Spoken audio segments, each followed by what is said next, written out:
स्वागत है मेरे YouTube चैनल पर। आई सुनते हैं सोमवार व्रत कथा। किसी नगर में एक धनी व्यापारी रहता था। दूर दूर तक उसका व्यापार फैला हुआ था। नगर के सभी लोग उस व्यापारी का सम्मान करते थे।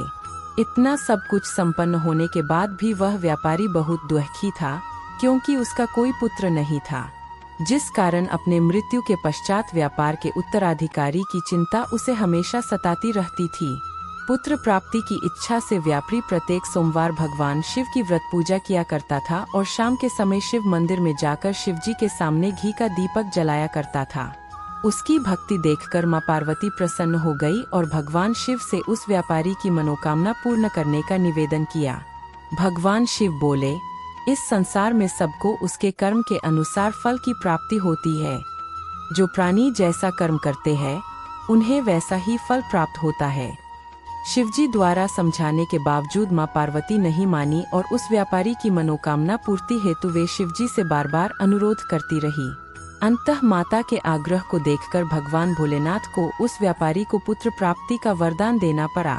वरदान देने के पश्चात भोलेनाथ मां पार्वती से बोले, आपके आग्रह पर मैंने पुत्र प्राप्ति का वरदान तो दे दिया, परंतु इसका यह पुत्र 16 वर्ष से अधिक समय तक जीवित नहीं रहेगा।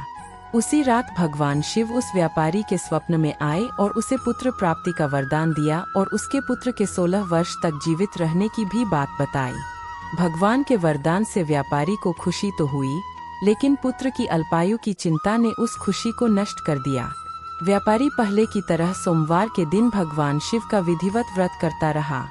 कुछ महीनों के बाद उसके घर एक अति सुंदर बालक ने जन्म लिया और घर में खुशियां ही खुशियां भर गई।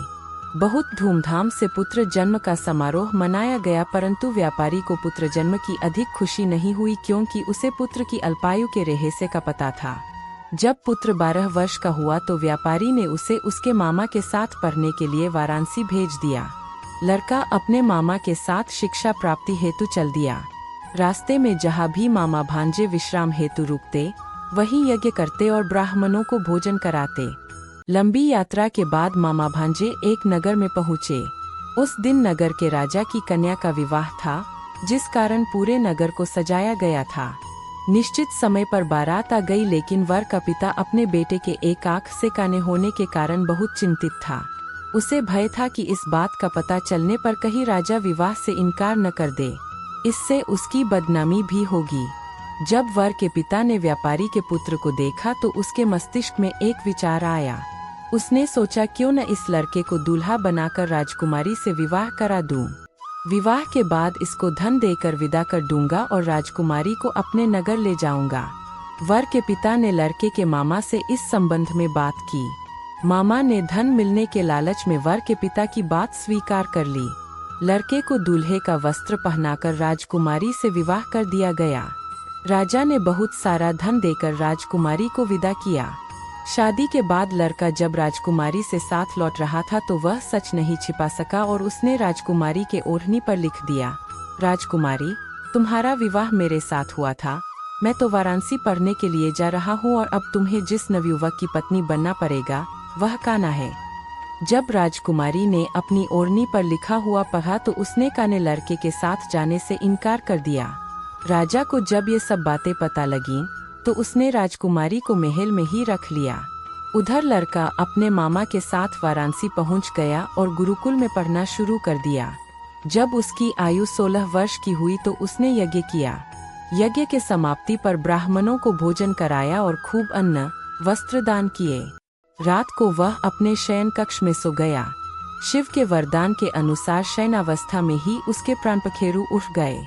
सूर्योदय पर मामा मृत भांजे को देखकर रोने पीटने लगा।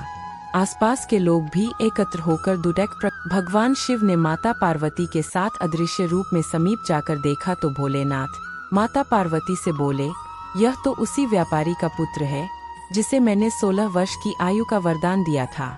इसकी आयु पूरी हो गई है। माँ पार्वती ने फिर भगवान शिव से निवेदन कर उस बालक को जीवन देने का आग्रह किया। माता पार्वती के आग्रह पर भगवान शिव ने उस लड़के को जीवित होने का वरदान दिया और कुछ ही पल में वह जीवित होकर उठ बैठा। शिक्षा समाप्त करके लड़का मामा के साथ अपने नगर की ओर चल दिया। दोनों चलते हुए उसी नगर में पहुँचे जहाँ उसका विवाह हुआ था।